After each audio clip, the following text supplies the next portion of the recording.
Hello, fellow fantasy sports fans. Welcome to MFSN The Hub's Fantasy Football Strategy Show, Thursdays at 4 p.m. Eastern, 1 p.m. Pacific. I'm Dr. Dan Ratner, and I'm here today only, but happily, with Ross the Boss. That's all you need is Ross the Boss. You don't need Casey Vlad to the bone shinefold here. You just need Ross the Boss, folks. That's all you need. World Series, unbelievable ending. I mean, talking about a team folding and just giving away a game. The New York Yankees, congratulations. You guys figure out how to give away a 5-run lead going to the fifth inning, 5 runs unearned, and it's unbelievable how the Yankees lost. Did you see the game, Dr. Dan Ratner? I got to see parts of it, and as a Guardians fan, because I am a Cleveland fan other than the Browns, I was pleased to see it, I have to say. You know, I'm not used to finding myself rooting for the Dodgers, but if it's against the Yankees, I'm all for it. And Casey's not here to defend them, so no, that's why we'll we're bashing them. And, you know, Judge's legacy right now, it's him dropping that fly ball in center field. I mean, that's his legacy right now. It's not the 57 home runs he hit this year. It's the fly ball that I think my daughter could have caught. I mean, that was routine. That was routine as they come. Well, listen, especially if he ends up not winning a championship at all. Like that's gonna haunt him. Let's say good afternoon to Albert Mariquin. Thank you for being here with us, my friend. Let us know if you have any questions. Happy Halloween, everybody. Yep, I forgot to dress up. I wanted to dress up. I dressed up as an Oakland A's angry fan leaving Oakland, going to Vegas. Maybe that's my costume. You're dressed up as a Moneyball A's player. You know, you're gonna draw some walks. I'm Jonah Hill. Yep. Okay. Yep. Very good. No, I'm not Brad Pitt. I'll be Brad Pitt. Yeah, we'll move you in that direction more. I am dressed up as a Tecmo Bowl playing teenager. From 1991. What was Tecmo Bowl? 90. Tecmo Bowl was 87. 87. 87. Yeah. And I don't have the Bo Jackson shirt. I've got Webster Slaughter on. And interestingly, I have an Oilers shirt back here. So it's all from that era. Yep. But you know what's the scariest thing about fantasy sports, Ross? Nothing. Nothing's at stake. We're supposed to be having fun. We'll talk about some stuff that's going on in the league. There's some big predicaments going on. No, there's some huge things going on. Well, tell me what you think is the biggest piece of news from this past week. Well, for fantasy-wise, Lamar Jackson did not practice yesterday. They don't know his status for the game. You're talking about the MVP of the league this year. If the voting was done today, he'd be top 3 for sure. Lamar Jackson, we don't know what's going on. Joe Flacco is playing for the Colts as they sit Richardson, which I think is a good move. I mean, you had Flacco on your Browns last season, and he did very well for you guys. And this guy's a gunslinger. I mean, he just drops back and whips the ball. That's all he does. He can't move. Yeah. I mean, he can't run for yards. He can hand it to Nick Chubb if he wants, which is good. I mean, not Nick Chubb, but he can't hand it to Nick Chubb. Yeah, he can hand it to Jonathan Taylor if he wants. Sure. But you know, he's good, and he can throw the ball. So. Well, and you know, he's our cover boy, but let's not make a mistake here. We're not saying he's the guy you're going to start in single quarterback leagues. That's not likely to be what you're going to do. But in Superflex leagues, Joe Flacco could have some actual strong value. He often throws for 300 yards and 2 or 3 touchdowns. Like that's quite valuable, and you got him off the scrap pile. My question to you, though, Ross, and maybe this is more of an NFL question, but what's happening with Anthony Richardson that they are ready to pull the plug on him? Well, I think it's more internal. If I had to guess, I would say it's something that he's doing inside the organization, maybe not knowing the playbook, maybe throwing to the wrong guy. I don't think he does his homework. Remember, he only played 1 season in college football. That's it. Right. I mean, I don't see this guy he's missing a lot of passes. I mean, if you watch him play, his accuracy's horrible. Like 0 to 10, he's like a 2. And he's not. I don't think he knows the playbook. In all seriousness, I'm not joking. No, I agree. If you're is making major mistakes athletically, he's huge. I mean, he can run. His throwing is not that great, but he can run. He can run with the best of them. But he's not winning games doing that. I mean, Joe Flacco's a guy that's going to get your receivers active, and he's going to chuck the ball. I mean, he's going to have 300 yards. I guarantee this weekend, Joe Flacco has 300 yards. How about that? That's a prediction. Who are they playing? That's my only question. Otherwise, I pretty much agree with you. Why don't you check on who they're playing? In the meantime, I will say, like, as a fantasy manager, and this I want to ask you, Ross, like, does this mean Anthony Richardson is just officially a bust and he's not going to be a player to have no. invested? I mean, This is a temporary benching. Yeah, people are saying it doesn't make sense, and I get it. And this guy was a first-round pick, and he's shown a lot of ability on the field already in the last 2 years. But I just think it's a learning curve for him, and it's a wake-up call, telling him to know the playbook and don't mess up. I mean, he's that's the whole thing with him. Right. So more of a wake-up call than his season is done. So probably if you've got him, you may want to hang on to him. I wouldn't necessarily cut bait. Oh yeah. If you got him, I mean, I don't know if I would hang on him if it was a redraft league. I don't know if I would. In all seriousness, probably not in a redraft. We're almost done with the season here. Deep. Yeah. So speaking of which, if we're going to pick up Joe Flacco or Jameis Winston, so Flacco's at Minnesota. They're playing a tough defense in Minnesota. They have good defense in all seriousness. Yeah. I still think he's going to go for 300. Listen, all hands on deck with the Colts. They'll be slinging the ball. So, and Jameis Winston is at home against the Chargers, who do have a good defense. But I mean, I don't know if you saw his speech he said to his teammates before the game, like in the pregame. I think I know the one you're talking about. Yeah, he was a total leader. I mean, he was like, let's win this game. Let's, I'm going to throw it to you guys. Just no. Well, I think he senses there's an opportunity here because Deshaun Watson, I don't know if he's going to play another down again. I don't. After what you guys did, you guys beat Baltimore, the number one AFC team that people were like saying they're going to the Super Bowl. You guys beat them. I mean, and Winston had over 300 yards and I think 3 or 4 touchdowns. I mean, if there are 2 straight seasons where a backup quarterback comes in and leads us to the playoffs, and Watson's coming back from an injury, and we're basically ready to move on from him, I would just have him ride the bench. You'd be my second string guy. That's what I would. If I was the Browns, I would just have him on the bench. I mean, I think absolutely. And I wouldn't cut him. I would just make him. He'll carry the water out before the game. Yeah, I mean, you can't cut him because of the cap hit you take. But okay, we got a question coming in from Albert Mariquin. Let's get to this. Downs or Mooney, full PPR. Ross, what do you say? I was going to say if Richardson was starting for the Colts, I would say Mooney, but because of Joe Flacco, I would say Downs. I mean, I would start Downs right now. I think Mooney will get the ball and he'll have some receptions, but Downs, I think, is going to have 100 yards and a touchdown. I really do. I think that's a very good call, and I definitely think Downs over Mooney. But 100 yards and a touchdown, very, very Downs, achievable. I think that he'll be the leading receiver for the Colts this week. All right, let's keep going with quarterbacks for a little bit here. I want to revisit the Jaden Daniels conversation because you've been testing us on this. Unbelievable. I mean, this guy wins the Heisman, comes to the National Football League as not the number 1 pick. He had to go number 2, right? And Caleb Williams got all the PR, got all the hype, which is true. And he's been good too. Daniels is like, just what he did last week with the Hail Mary. That was a great call by him. I mean, it was a great play. Horrible play by the defensive back for the Bears, who should be cut, but he's not. But Jalen Daniels right now, rookie of the year, offensive rookie of the year. I don't want to say MVP because there's other people, but if the Commanders keep winning and this guy has 300 yards a game and has 60, 70 yards rushing, I put him in the mix. Well, and for your fantasy team, you've been talking about how he's a top 5 quarterback and you've been matching up certain quarterbacks. Yeah. I mean, Jalen Hurts finally had a big week last week, and Jaden Daniels still actually probably had slightly more value than him, which is saying something. Yeah, and his ribs are not 100%, so he couldn't like go full out like he always does. But this week, Hurts is playing Jacksonville in Philly. That's a good game for Hurts. That's a great game. And play all your Eagles in that situation. Commanders play. The Commanders are at the Giants, who are just horrible. Mm-hmm.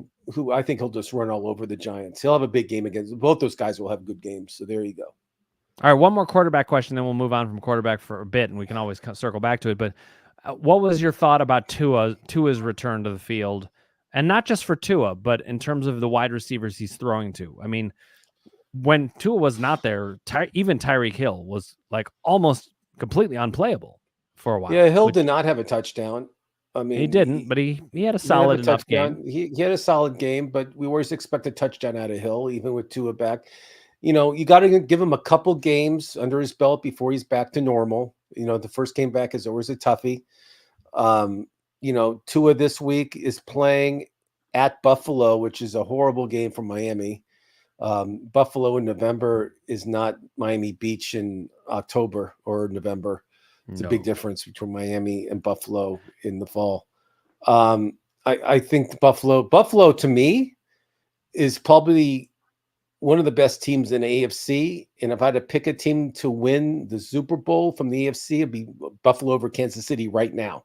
Wow. And I remember in the beginning of the year, they were struggling a bit, and we were wondering, are they just not as good as we thought they were? But then again, Mahomes is undefeated, and every time we say bet against Mahomes, we lose. So I won't bet against Mahomes. I still no, that's my. I have T-shirts made that says I never bet against Mahomes. Never do it. All right. Let's talk about a couple of wide receivers. I want to hear your thoughts on Ladd McConkey. Wow! Did you see what he did last week with he had like a 60-yard catch? Mm-hmm. He ran 40 yards, and he was getting hit, and it was like a pinball machine, and he scored a touchdown for the Chargers. He was like Tecmo Bowl. I mean, Ladd is. I guess he's the number one receiver in LA for the Chargers. This is the time of year when those rookie receivers can sometimes start to become serious values. Now, I don't know. I mean, when I say serious values, I mean that you got them at a value, but what I mean actually is they can become a serious part of your team. I remember Mike Evans' rookie season. First half of the year, he wasn't doing much. The second half of the year, he just completely tore the league apart. Now, I'm not saying Ladd McConkey is going to do that. I'm not anticipating what Evans did. But is he going to be a really useful, possibly even wide receiver 2? Yeah. Yes. I mean, and I mean wide receiver 2 on your fantasy. The Chargers are throwing the ball a lot more now. I mean, Herbert is getting close to 300-yard games now instead of like under 200. I mean, I think that they'll just throw the ball a lot more when the season gets longer. Yeah. I see a big change in their whole like approach to the game. I mean, it's really like now it's like pass could be like they're passing first down now, which is huge. Well, I think a lot of people, they overstated what Jim Harbaugh was going to do there. And they underestimated that he actually has the ability to adapt. A lot of coaches, no matter how run heavy they are, they see the NFL now and they see, oh, you can do these other things, and they're gonna shift it around. One. Yeah. Yep. I mean, he's 100%. So I think I wouldn't want Herbert as my fantasy quarterback. Trust me. But Ladd McConkey, number one receiver for the Chargers. Yes, I like him. If he's available in your leagues, you should pick him up ASAP. Listen, I think Herbert's a little bit underrated. I mean, the last 2 games, now that they're throwing, I'm not saying. Listen, in a one quarterback league, he's still a back end guy. Yeah, there you go. But in a Superflex league, he's underrated. You should go. You should go. I mean, if they're playing if they're playing the Raiders or some horrible defensive team like that, I mean, it's not a bad person for you to start. But this week he's going into Cleveland, which is a horrible place to play if you're a visiting team. It's tough. I mean, those fans are rapid and crazy. I like you giving us credit there. I mean, also they're energized now in a way that they weren't. If Deshaun Watson were in that game, it could be a whole different thing. The defense could be completely demoralized. Yeah, I'm curious to see what happens with Deshaun Watson. I don't know if they might just cut him. The guy who owns your team is very wealthy. It's not like he has no money. I mean, he made all his money in the energy business. This guy's a real deal. I mean, it's not like he cares about $200. In all seriousness, I don't think he cares about $200 million. I know it sounds a lot to you and me, but to this guy, he'll make it a tax write-off. He won't care. Trust me. I mean, and if I was him with that kind of money and with all the tax stuff involved and in all the stuff that people can do accounting wise, I would cut him. I don't want that guy around. I don't want that guy in my locker room. He's a cancer. I agree. I mean, I seriously, I don't know if Deshaun Watson is going to play a single down of football ever again. Well, he'll go to the Arena League. I'm just kidding. Well, I mean the NFL, and he doesn't need to. He has $200 million. Would you go out there and make a fool of yourself? No. No, I mean it's interesting though, because I mean it was real. It's like himself. a bargain with the devil. I mean the way Deshaun Watson's life is now, I don't think anyone could be. Well, you know why? I'll get off topic. Okay, I'll stay on topic really quick, and then we'll move on. But the reason that you guys signed him for I'm saying you guys because you live in Cleveland. Now, I know you're not a Browns fan. Don't give me the whole speech. The reason you guys signed him is because Joe Burrow came to Cincinnati. He made them a winner, and you guys in Cleveland said we better get a quarterback like Joe Burrow, who's a stud, who can take us to the next level. That's why you signed Watson, and that's because this. Oh, for sure. I mean, I knew at the time. I shouldn't say I knew, but I thought at the time it was a mistake to move on for Baker Mayfield. They were saying, "Oh, he can't get you over the top." This Browns team doesn't need a quarterback that's a superstar like Joe Burrow to win. They had other things. They should have stuck with Mayfield, and I thought so at the time. I still have my Mayfield jersey. I'll still wear it. I really like Baker. I love Mayfield. I like Minshew for the Raiders. I like him too. I mean, I know he's not doing that great this year, but I like how he plays. He's kind of your kind of player. Yeah.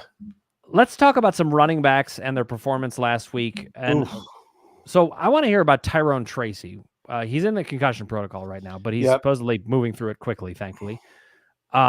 What do you think about his performance? Because I mean, 120 yards plus a touchdown, 145 yards, 145. I mean, and the Giants are a bad team. It's not like the defense is saying, "Oh, Daniel Jones, we're worried he's going to pass the ball." They're not worried about passing the ball.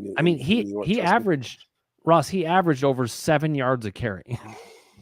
I mean, and he got 20 carries too. So that tells you they're ready to just hand it to him. I mean, he had a great game. I mean, he's not going to do this every week. He's somebody that, yes, if he's available in your league, you should definitely pick him up. He's probably not available. Would I trade for him? Probably not. I don't, I think he peaked this week. So if you have him, you might want to try to trade and get somebody really good for him. Yeah, I mean, I think him being in the concussion protocol may make it tough. But if we hear he's probably not going to play, the odds of you playing after you get concussion the next week is like. I would say let him come back from the concussion. I don't mean to even play. Just let him be off the concussion protocol and come back and then trade him.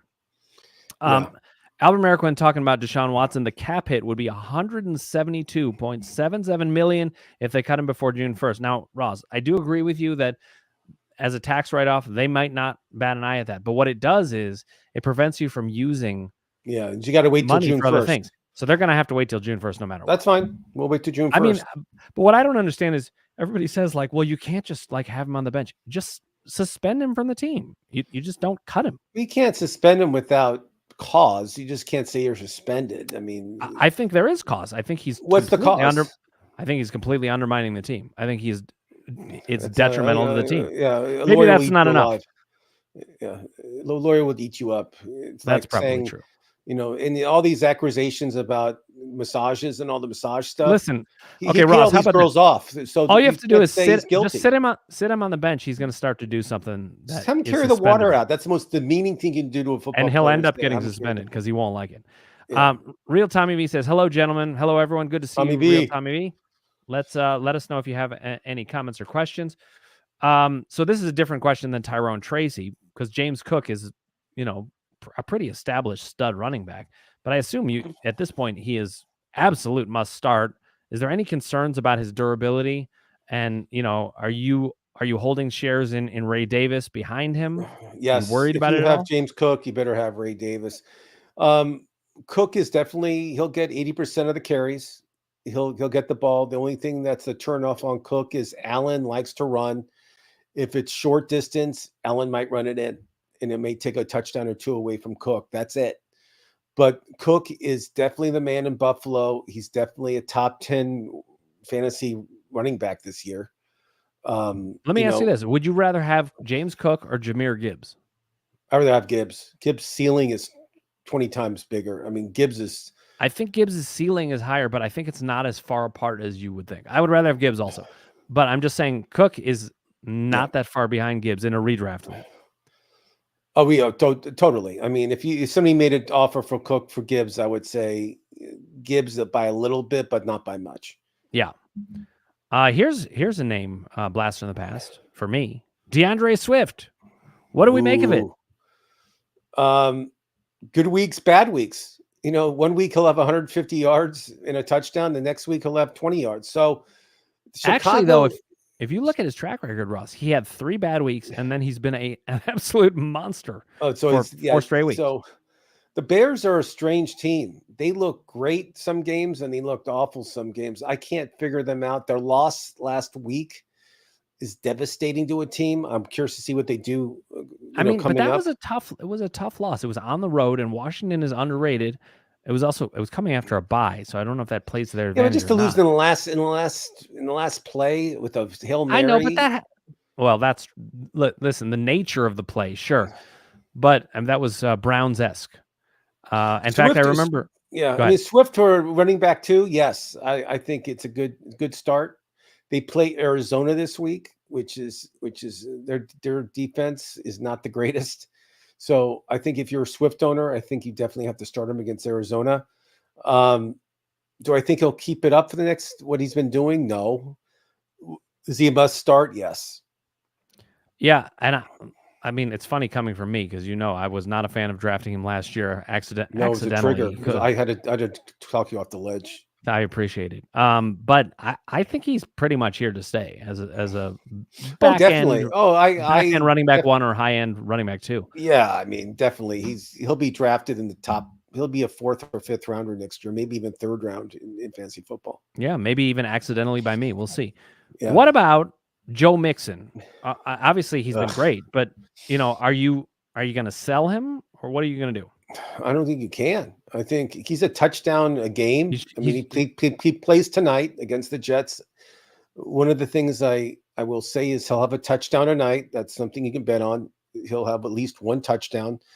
He will catch passes. He's a receiving running back. He'll catch the ball, and he'll have 85 yards rushing tonight at least, maybe even 100. The Jets defense isn't that great. They've been giving up points every week. If you look at the points they're giving away, they give away over 20 points almost every week, which is not that great. Now, are you surprised by that? You sounded surprised. No. I said that the Jets are not an elite defense. People, their defense is the best in the league. I said, no, they're not. The Jets have nothing that's elite. I mean, I guess Breece Hall is pretty great, but no, he's not. Fantasy wise, he's mediocre. Maybe he's done nothing this year. He's a big disappointment. He's on my disappointing list. Really? I don't see Breece him. Hall is horrible in fantasy football this year. He was drafted like in the top 5, in the top 3 picks. It was Breece Hall and your boy Christian McCaffrey, who hasn't played a play yet in the National Football League. I mean, Breece Hall maybe and CeeDee Lamb. Somewhat okay. Listen, he may be somewhat disappointing, but Breece Hall is the 6th highest scoring running back in the league. Okay, it's not that bad. It's not that bad if you drafted him 3rd overall. Okay, or 2nd overall. Sure, but I would not. And you did. The guys who have him picked him in the top 3. Is that true in a redraft league? Yeah, I guess maybe they're remembering the running back. It was McCaffrey was usually number 1. Number 2 was either Hall or Lamb, and then people were down on Jefferson because they didn't know who the quarterback was going to be. Yep. And Chase was holding out of camp, so he came down, and all of a sudden the number 3 guy was Hall, or even number 2. Yep. All right, McCaffrey. I don't know if he's going to play. They're saying he might, but that's what I was wondering. I'll believe it when I see it. The 49ers have a bye week this week, so we won't know this week, obviously. But they're like he's seeing. I don't know. I believe. Tell me when he's in full football pads on practice on a Wednesday, and I'll tell you if he's playing. Yep. All right, let's shift gears to wide receiver for a little bit. One piece of news that I definitely have on my radar. Yep. This will not surprise you, but because we've been talking up Nico Collins all year, but he's supposed to be back in week 10. So right. That's coming up. If you stashed him, if you traded for him, whatever, it looks like you're getting close to being able to be able to utilize him. And as we talked about in previous shows, the teams that really needed to hold on to Nico Collins, especially, were the teams that were like after week 6, like 5-1 or something like that. If you're at that, definitely you hold on to Nico Collins. It's only if you're like 2-4, maybe you think about trading him. Now at this point in the season, we're entering, what is it, week 9 this week? So, halfway through. If you're a team that's 3-5, do you deal Nico Collins right now? Redraft on a redraft league? Yeah. Yeah, you got to win now. I think you got to win now. I mean, you're not going to make the playoffs being 3-6. But you know what's really good is now you can deal him without it being so far below his value. Yeah, you got a 3-day window, so you better do it quick. Why? You think there's going to be like news that there's no, because you want to start your new guy on Sunday, but then it takes like 2 or 3 days. I don't know. To process the trade. Yeah, I don't know if you have enough time to trade him because week 10's next week, so might as well. If you have him now, keep him. Maybe it's a good call. Just keep him. All right. How about, we had a lot of debate at the beginning of the season about Marvin Harrison Jr. Now, obviously, he had a monster game last week, or at least a very, very good one. But he hadn't done much of anything in a while. And so I'm wondering what you think about him. I mean, to me, he is a huge boomer bust play each week. But what do you think based on what we talked about earlier in the season? Who's coming up right here? Or are we all playing? Well, for him, it's just like you got to start him. You got to spin the wheel every week. It's either he's going to be great or mediocre or probably bad. He's had some big games, but again, listen, I don't want to blame his quarterback, but I'm going to, because Murray's pretty sporadic when it comes to throwing the ball. I mean, he misses targets. It's very hard to know what you're going to get with but Murray. He does like his tight end. McBride gets the ball a lot. He likes Deutsch. He likes Wilson. He has different targets that he likes. But I mean, I think he's getting more used to having Marvin Harrison as his one. It's going to take a little time for him to get used to that. I mean, it doesn't happen overnight. Yeah. Now, again, this is that time of the year where you look for a guy like Marvin Harrison Jr. to become much more valuable. So, yeah, I think everybody's hoping that he's arrived. I think his overall numbers are going to end up being, maybe in the top 20 wide receivers for the year, but it doesn't matter. That's not what we're talking about. We're talking about how is he going to be from here on out, because this is where you're looking to see what value. I mean, Malik Neighbors, I'd rather have another receiver who's a rookie. Malik Neighbors of the Giants. You'd rather have Neighbors? I'd rather have Neighbors. I just feel that his ceiling is a lot higher right now than Marvin Harrison Jr.'s. Mm-hmm. And he's the number one receiver in New York. He gets 10, 11 targets every game, and Jones looks for him. And he's got every bit as much upside So I rather have Neighbors, but Marvin Harrison Jr. I like him too. I would try to trade for him if people are not asking the world for him. I mean, I wouldn't mind having him on my team, and being wide receiver too. I think he's that good. He's just, with him, he's a rookie, so just be aware. That's all. Yep. Albert Merrickman says, I traded Marvin Harrison for Nico Collins last week. How do you feel about that, Ross?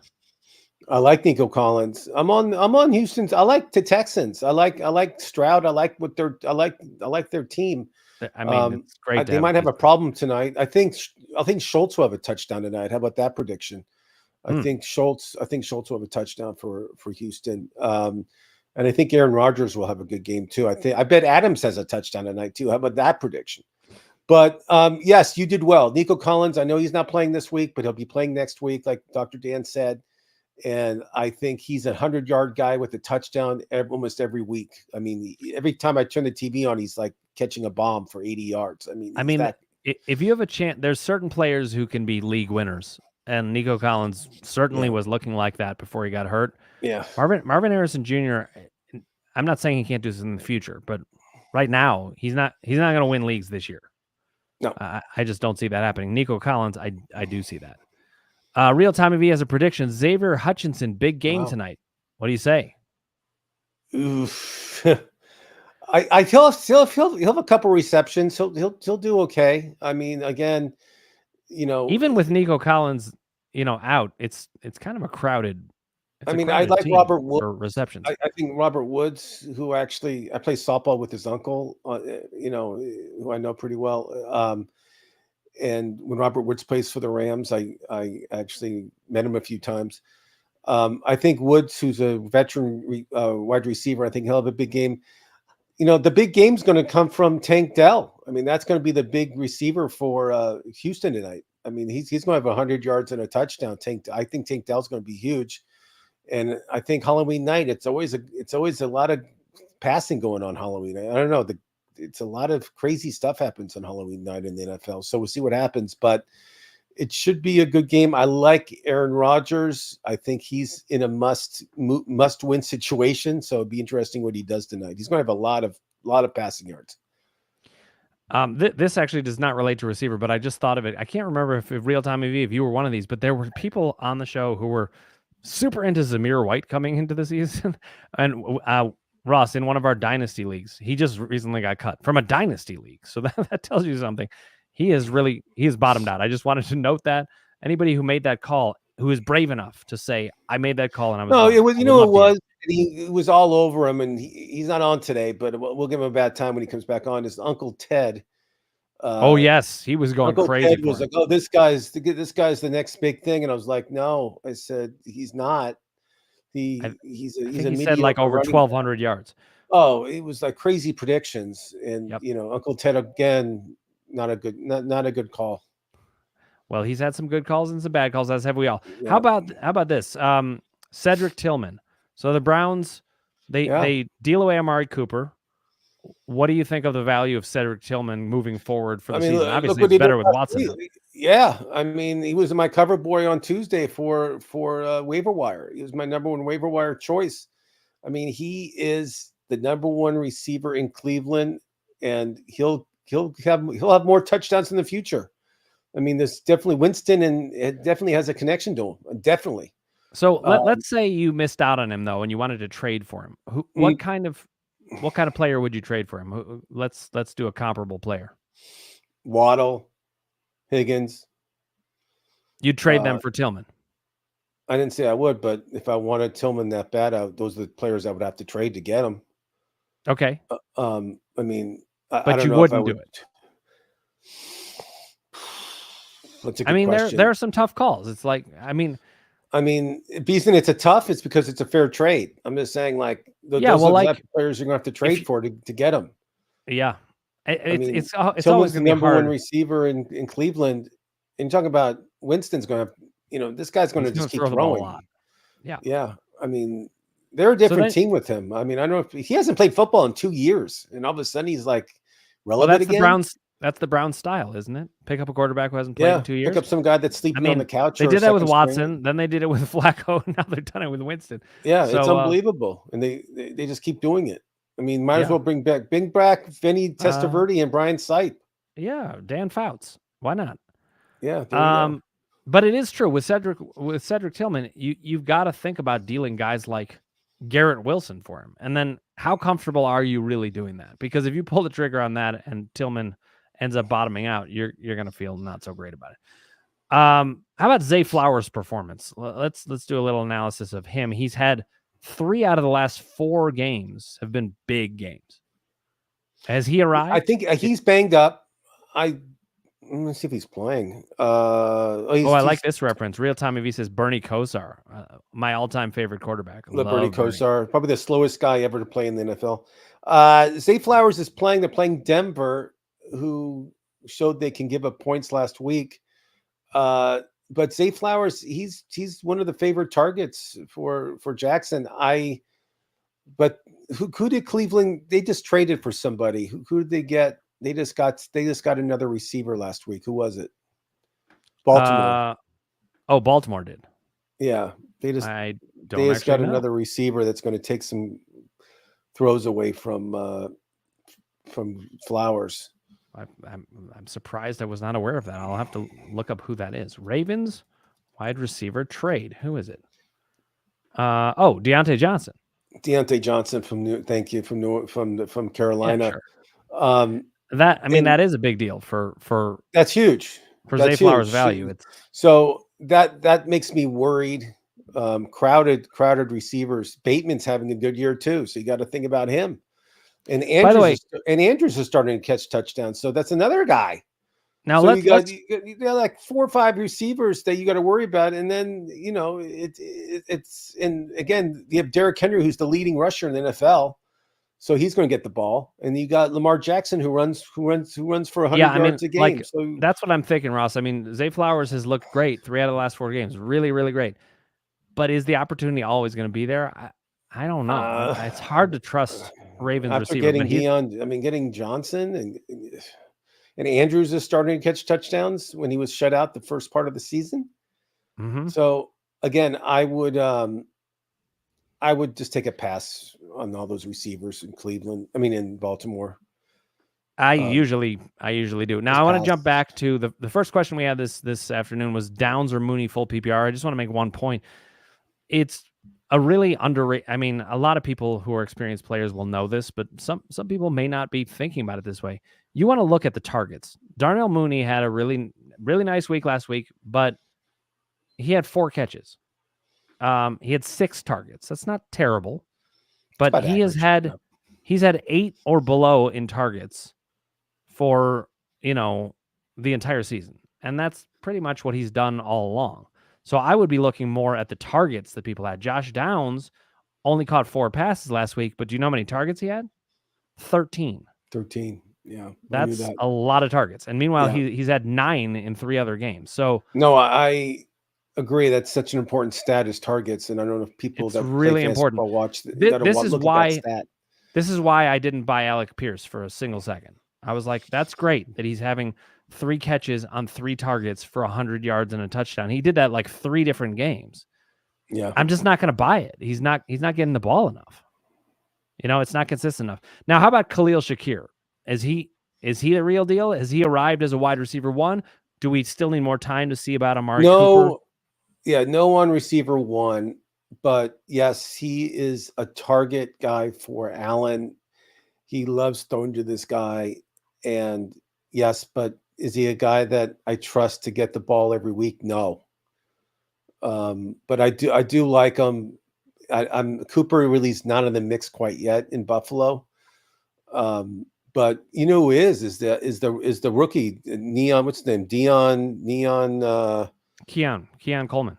Keon Coleman. He's starting to get some targets. Talking about targets. Yeah. Well, again, this is the time of year to look out for those rookie wide receivers. Real Tommy V says, "Great call, Dr. Dan. Thanks for the shout out, Tommy V. Appreciate it." Let's talk about the Eagles. Do you think they're going to be a different team from here on out? They seem like they're starting to get healthy finally. They obviously looked great last game. But players like Devontae Smith, are they? I'm back to fully trusting him exactly the way I would at this point. He's like a one of those graph charts, up and down, up and down. He's somebody I don't trust. I'm getting a call. I don't trust him at all. I think you don't trust him at all. No, but if you have him, you have to start. If you got him, he has to be one of the receivers you start. I wouldn't want to trade for him. He doesn't get the ball that much compared to AJ Brown, and Yeah, but he does a lot with the ball. Look, he does.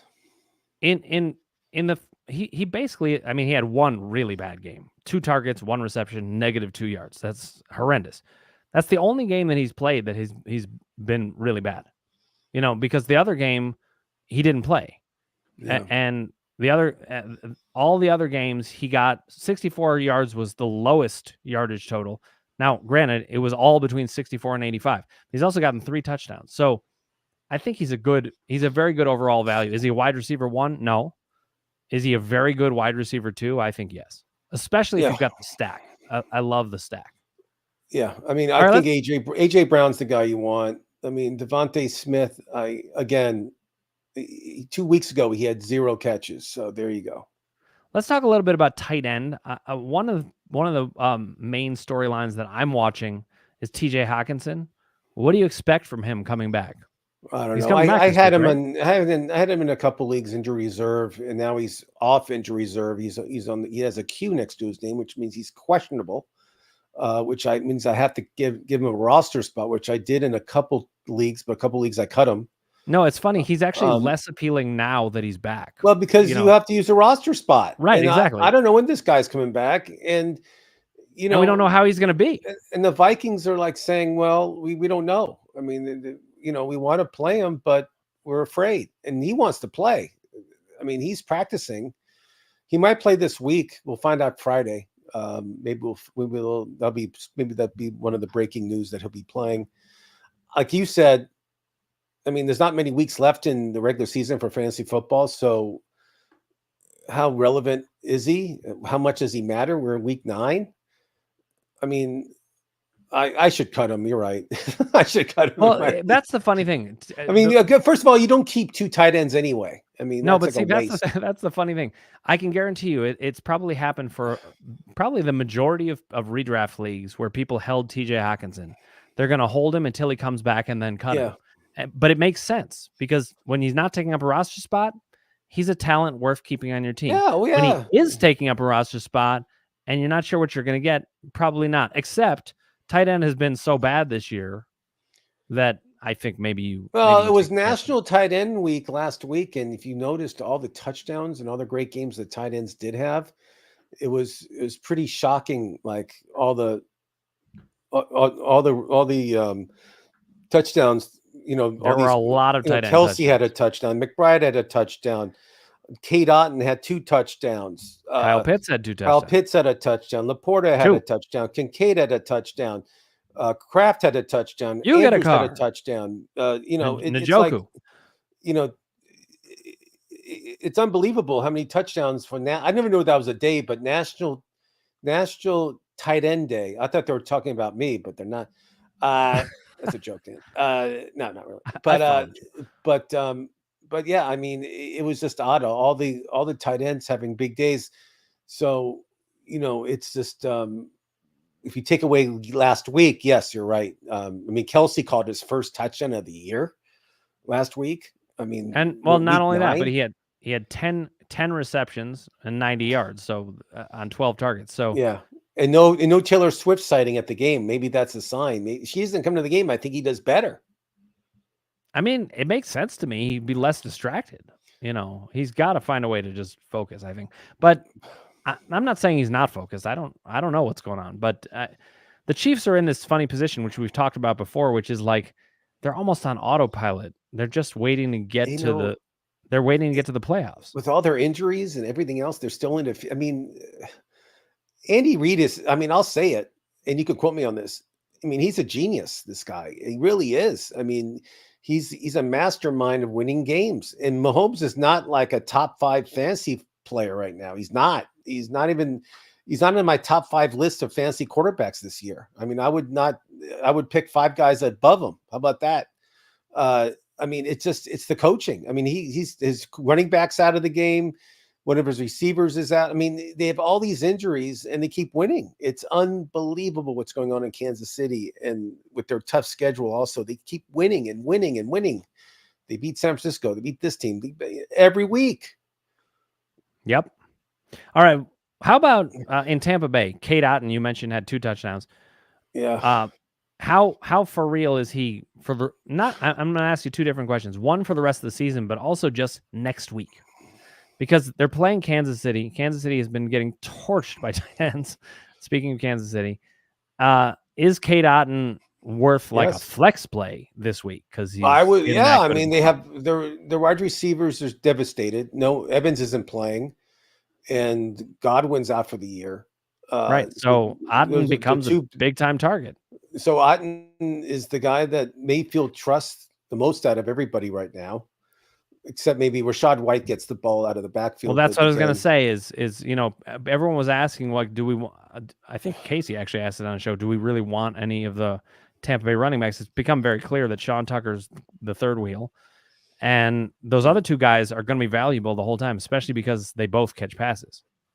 And right now, who's Baker Mayfield throwing to? He's throwing to Kate Otten and his running backs primarily. Basically, yes. I mean, so there's going to be a lot of Kate Otten's going to have a lot of good value coming this week. And it's so funny that the Buccaneers are like heavy favorites. Like it's like heavy favorites to win that division, because if you look at the division, like you got the Saints who are horrible, you got Carolina who's horrible, and then you got Tampa Bay, and then you got Atlanta's the heavy favorite. I got it wrong. I was going to say Yeah. No, Atlanta's the heavy favorite because Tampa Bay's devastated with wide receivers. They have no. Well, there's that, but the other factor, which you were all over, we both were, is Kirk Cousins. Yeah. I mean, that guy coming to that team changes everything for that team. It's amazing how so much harder. of a difference. You didn't watch the documentary series on Netflix about quarterbacks. I heard about it from you. I know you were raving about one of the guys Cousins. they followed around was Kirk Cousins, and he was so good and he's so likable. He's a total, like, if you were a football player, you're Kirk Cousins, because he's a total family guy. He loves his kids. He spends so much time with his kids. And then when it comes to football and learning and staying in the room and knowing what's going on, he's there all the time. So if I was a team and I wanted somebody as my quarterback coach after he retires, he'd be the first guy I hire. Oh, he'd be a great quarterback coach. Speaking of families and valuing them, I got to go take my kid trick-or-treating. Love it. It's about that time. Oh yeah, I forgot you're 3 hours ahead. Just before we go, what are your kids dressed up as? Okay, so my oldest has basically retired from Halloween status. How old is she? I'm just curious why she retired. She's 15. It's you're right. Around that age. The only reason she would dress up is she's going to a Halloween party. Exactly. With a bunch of teenagers, then she can dress up. But Thursdays. She's wearing a Guardians shirt. She's wearing a Guardians shirt. That's kind of a joke. Yeah. I got you. I'm kidding. My youngest is 11, so she's she's a great age. She's Wonder Woman. Great tonight. Costume. She actually went to school today as a minion because the entire school dressed as minions. The entire school. So they just showed up as a bunch of minions. Does NBC Universal know about that? They'll probably love to film some of that. Actually, they really should. Real Tommy V says, great show, guys. Thanks. Thank you, Tommy. It's been a pleasure being here with you guys. Looking forward to more shows next week. Tonight, I know you're trick-or-treating, but when you come home, because I don't think you'll be out late because your girls have school tomorrow. There's a good football game on with the Jets, and the Jets are playing in Houston. It should be a good game. Which I love watching CJ Stroud. As you know, I'm a huge fan. I think he's a top 5 fantasy quarterback, and it should be good. I'm excited for tonight. So there you go. All right, guys. Well, enjoy the game, and next week, as always, we've got Casey and Ross Waiver Wire Tuesdays. That's 4 p.m. Eastern, 1 p.m. Pacific. We'll be back for the Waiver Wire show on Thursdays, hopefully with all 3 of us. It's been a little variable with our schedules lately, but you'll have at least 2 of us. Thursday for our strategy show. That's also 4 p.m. Eastern, 1 p.m. Pacific. And keep up the good work out there. You got to stay in the trenches. This is the part of the season where you got to fight hard, pay attention, notice what players are getting cut. There's some teams that are going to be checking out, and you're going to be able to pounce on those opportunities. And tonight, start Schultz and start Adams. Both will have touchdowns. And you said Tank Dell as well, right? Tank Dell, 100 yards and a touchdown. Yeah, he'll have a big game. Yeah. Nice. All right, let's see how Ross's predictions bear out. But guys, it's been a pleasure. Ross, thank you so much. Pleasure as always, and we will see you next.